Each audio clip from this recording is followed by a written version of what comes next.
అన్నప్రాసన నాడు ఆవకాయ పెట్టరు కదండి. అన్నప్రాసన పిల్లడికి అన్నం పెట్టినప్పుడు ఆవకాయ పెట్టరు కదా, చచ్చి ఊరుకుంటాడు ఆవకాయ పెట్టి.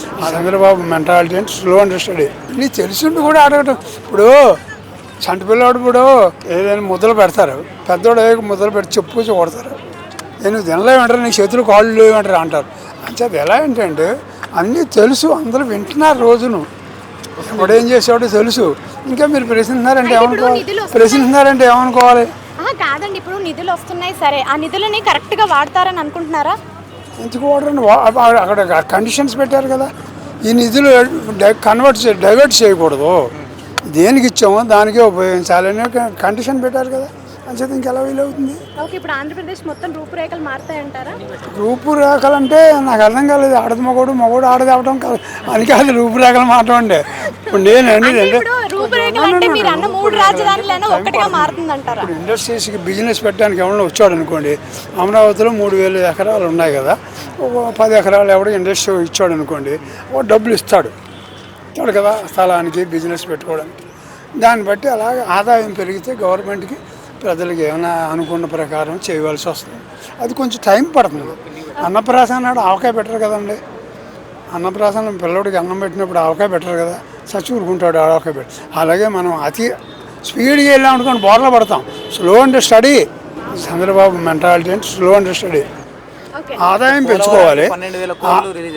ఆదాయం పెంచుకొని ఇప్పుడు 12 కోట్లు దేనికి రిలీజ్ అయినాయి అంటారు? పోలవరానికి ఉంచుతారు. అవి డయాఫ్రమ్ మాల్ వాళ్ళు కడుతున్నారు కదా, సెకండ్కి అది పాడైపోయింది, నాశనం చేసేసారు కదా, కడుతున్నారు కదా, దానికి ఉపయోగిస్తారు. వేరే దానికి ఉపయోగించిన కండిషన్ ఉంది అక్కడ. మీరు జగన్ చేసినట్టు ఇచ్చిన ఫండ్స్ని వేరే దానికి డైవర్ట్ చేయొద్దు అని కండిషన్ పెట్టారు అక్కడ. అంచేత ఎటువంటి పరిస్థితుల్లో డైవర్షన్ జరగదు. వీడు కొంచెం ఆలోచించి slow and steady wins the race అని ఊరికే ఆర్భాటంగా చేసి మనిషి కాదు. ఇప్పుడు సింపుల్గా వెళ్ళి కూర్చుంటాడు జనంలో. బాగా వీడు వెళ్తా ఉంటే చుట్టూ షాపులన్నీ బంద్ చేసేసి, చెట్లు కొట్టేసి, డేరాలు కట్టేసేసి, సెక్యూరిటీని పెట్టుకొని ఎందుకంత భయం? అలాగే ఫ్రీగా ఉండాలి మనుషుల్లో. ఇప్పుడు నేను మీతో ఎలా మాట్లాడుతున్నాను అలా మాట్లాడతాడు చంద్రబాబు. జనంలోకి వెళ్ళిపోవాలండి.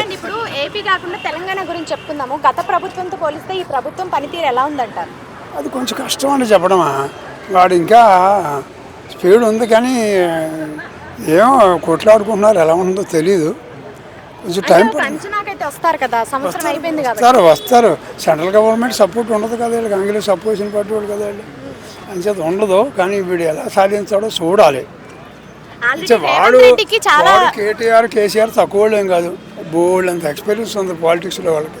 వాళ్ళు అంత ఈజీగా ఈ కొత్తగా వచ్చిన మినిస్టర్ వీడు డైరెక్ట్గా ఎమ్మెల్యే నుంచి చీఫ్ మినిస్టర్ అయిపోయాడు తప్ప మధ్యలో ఎమ్మెల్యే కానీ మినిస్టర్ కానీ అవ్వలేదు. డైరెక్ట్గా వచ్చేవాడికి కొంచెం ఎక్స్పీరియన్స్ ఎక్కడ వస్తుంది? రాదు కదా. ఎవరిని ఎలా సర్దుకోవాలో తెలియదు కదా. ఒకదాటి ఉండగానే సరిపోదు, దాన్ని అడ్జస్ట్మెంట్ చేసుకోవాలి. ఎవరు ఏ టైంకి ఏం చేయాలి. ఇంత బడ్జెట్ వచ్చింది అంటే దానికి కారణం చంద్రబాబు నాయుడు గారు కూటమి పరిపాలన అనుకోవడమే అంతే. అదోటిని ఇప్పుడు వాడు కూడా, మన మోడీ కూడా ఆంధ్రప్రదేశ్ పాపం వీడు నాశనం అయిపోయింది. వీడి వల్ల ఓ రాజధాని లేదు, పోలవరం ఏమి ముఖ్యమైనవి లేవు. దానివల్ల పోలవరం ప్రాజెక్టు కంప్లీట్ అయితే వాళ్ళు భూములు పంటలు పండుతాయి, ఆదాయం పెరుగుతుంది, ట్యాక్సులు పెరుగుతాయి. ఏమంటారు? మిల్లర్స్ బాగుపడతారు రైస్ వస్తే. అలాగా వర్కర్లు బాగుపడతారు. కొంతమంది వర్కర్లు కూడా పెరుగుతారు కదా, వర్క్ కూడా దొరుకుతుంది కదా. అలా స్లో అండ్ స్టడీ డెవలప్ చేయడానికి ట్రై చేస్తారు. ఈ డయాఫ్రమ్ వాల్ కట్టడానికి 4 years పడుతుంది ఈజీగా. అంత ఈజీ కాదు వాటర్లో పిల్లలు కట్టాలంటే.